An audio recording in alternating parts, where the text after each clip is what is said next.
So, Disney Damage Control. Snow White trailer has been released unofficially, but it also hasn't, basically. So, what Disney's done.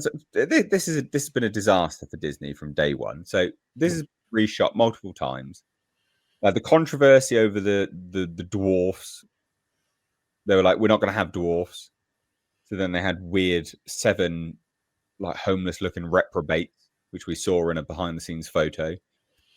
Then they scrambled together full of CGI dwarfs. Then they've reshot more stuff.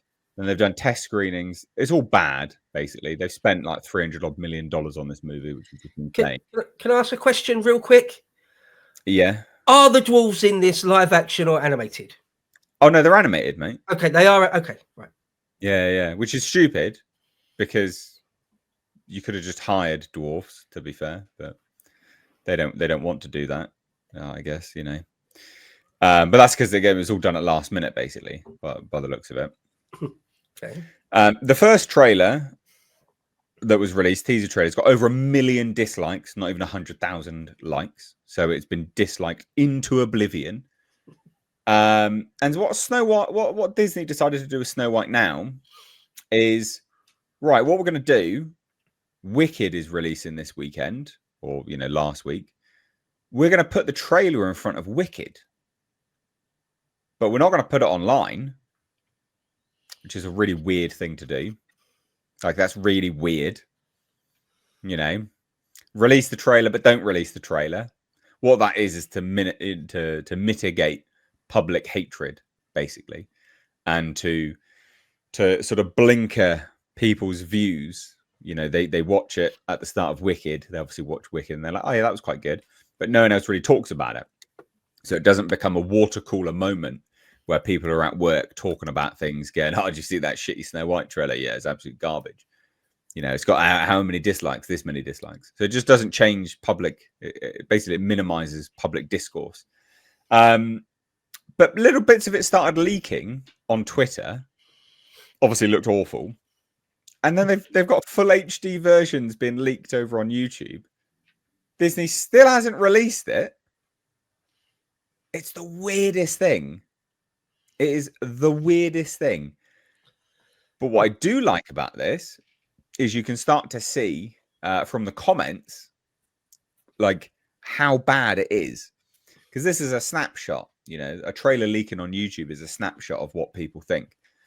And it goes to show when the trailer does release that Disney will employ a whole bunch of bots to come in and upvote it, as well as give positive comments. So that, I mean, that's it really. That's kind of the crux of it. Also, she does look like Sid the Sloth, and she looks like she's got fetal alcohol syndrome. Just throwing it out there. All right. I think I think you're sugarcoating it, dude. I mean, you know, this not only does it look bad, they used color grading techniques to try to mute the ethnicity of both of these people so that, you know, people aren't going to be able to judge just how not pale they are. You know, and fucking house in there and yacht spec. So what? I don't know how to comment on that. I will say that it's interesting that it's going to be the princess saving the prince, just like she said in her first red carpet interview about this film, where she called the original weird, and the prince a stalker and everything else. Nobody wants this, and nobody believes it's going to do well, except for probably Bo. Bo, do you think this will be a good film? No, it's always a terrible idea, isn't it? I think, to have a mixture of live action and animation. Like, I can think of 1 or 2 films ever where that's been like remotely good. So if the dwarves are sort of animated CGI, cartoony things, there they are. Man, they really got Dopey wrong. It's like Edward E. Newman mixed with like a Bush, like George Bush or some shit. Look at that. Yeah. Why has she got Red Riding Hood? Yeah. Look at that. Jesus. Honestly. Yeah, someone in the chat said nightmare fuel. Yeah, it's sort of one of those things. Those dwarves. It's like, yeah, it's meant to be. You guys have seen the.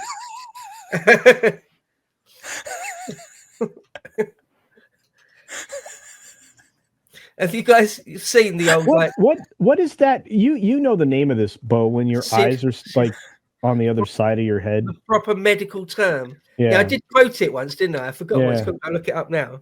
Okay. Yeah, I was like, you knew that's the scientific thing. I mean, I'm looking at this going, this is dog to do, but you know, it's called a hypertelorism. Hypertelorism. Telorism. Yeah, an abnormally large distance between the eyes. Yeah. It's funny because there's loads of like models, so-called models, and actresses and singers and things these days with that look, right? That sort of the hypertelorism look. She's just got it particularly bad. They're trying to match the weird disfigurement that the Pixar animation characters had with their princesses and such. So I think that's why we're seeing it this is not a desirable look by any stretch. And it does look a bit like Sid, except maybe not in the teeth area. Yeah, I was just going to say, you're really tickled, don't you? The original, is it 1930s, the original Disney full animation thing? Or 1940s? Yeah. The film that made the studio, right? You guys 1937. You guys will have all have seen that, and most people watching this would have seen that hundreds of times. How sort of wholesome it is. Yeah, right? It's lovely. Could you get anything more sort of wholesome and sort of romantic and nice? And they've perverted it into they've just perverted every angle that could be perverted. They have. But consider this, even there, I mean, Snow White it didn't have striking figures even in that animation, right? It was she had very vague, appearance, and yet, there wasn't anything striking about the character. And as you said, the film was wholesome, and it drew on, the legend, cleaning up the bit that's terrifying, because, I mean, that's the thing Disney did, took these terrifying stories, fairy tales, and turn them into something more positive and family friendly. Disney is all about destroying the family, and the family dynamic. So this is, and of course now you got the girl boss. This is the girl power movie I told everybody it would be, and this trailer shows you that in spades. Yeah, it does. So I thought we'd take a look. So this one's been out for 2 days, 9.3 thousand views. 418 dislikes, 112 likes, only 89 comments. It's not like a whole bunch of stuff, right? But if we go here, this one's been out for 4 days, 4.5 thousand dislikes, 300 likes, 40,000 views. Well, and you can just see who's rooting for the apple. Yeah, me. They'd rather use CGI dwarfs over real people. So much for inclusion.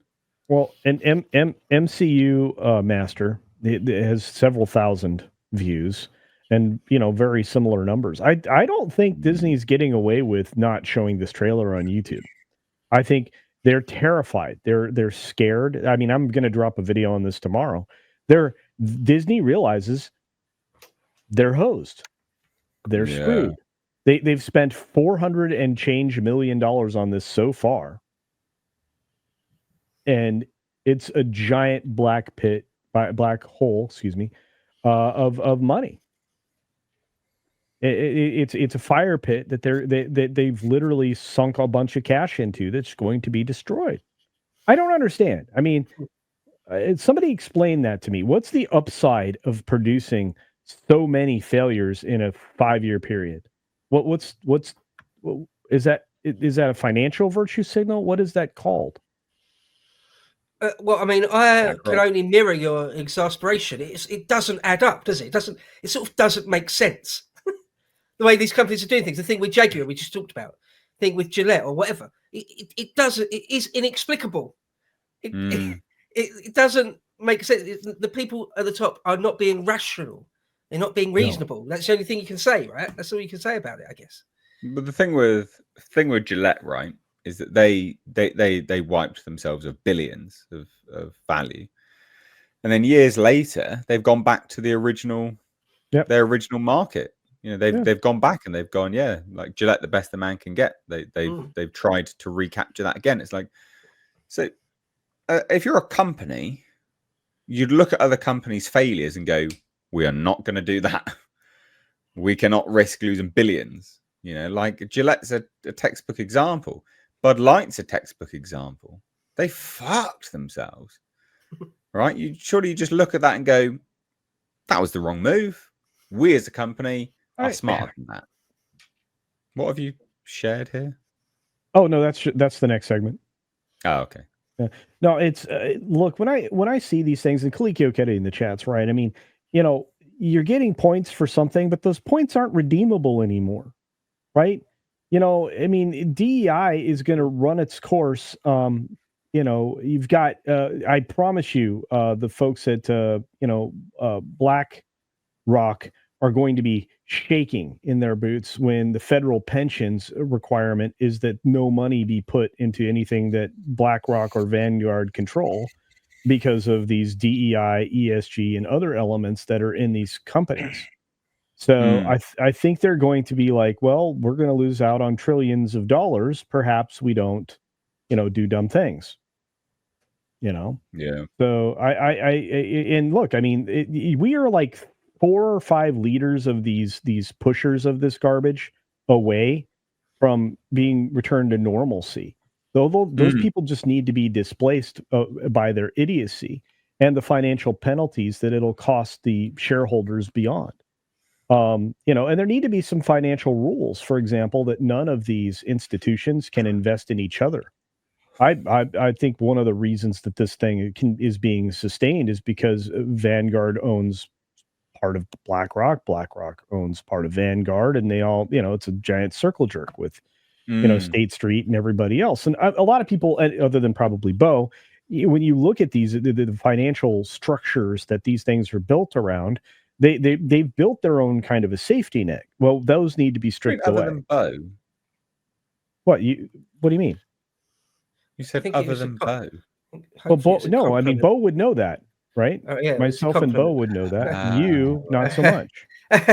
It's funny what you say though, like with the companies owning parts of each other. It's the same with governments.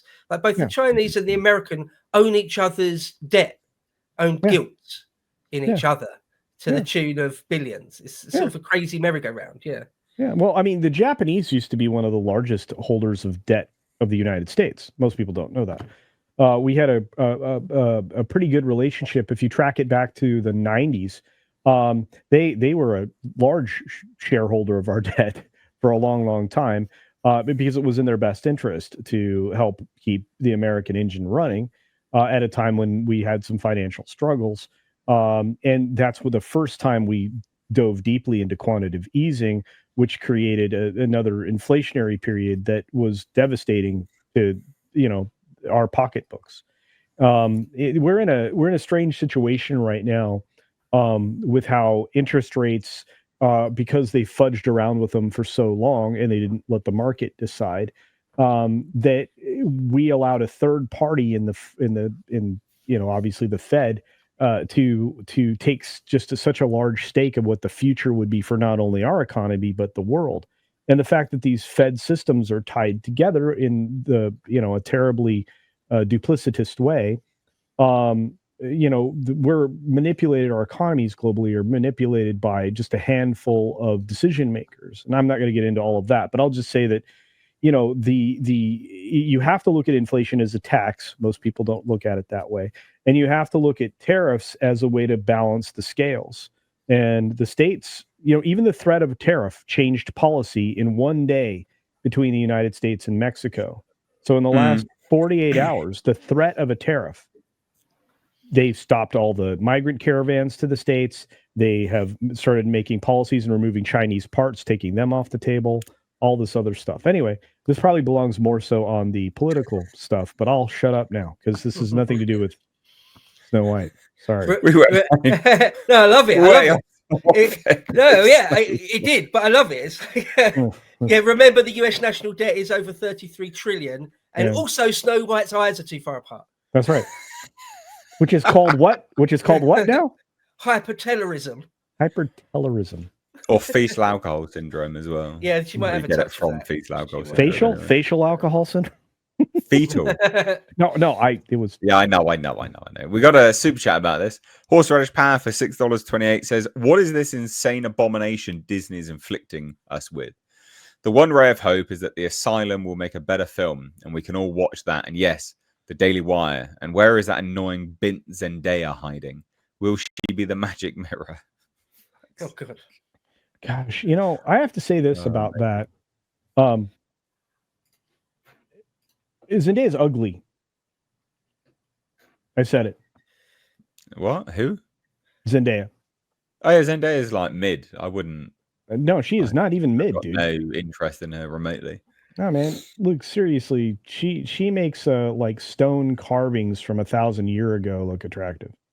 I mean, what's the name of the statue that Rachel Zegler was bitching about? The fact that it had no head and arms.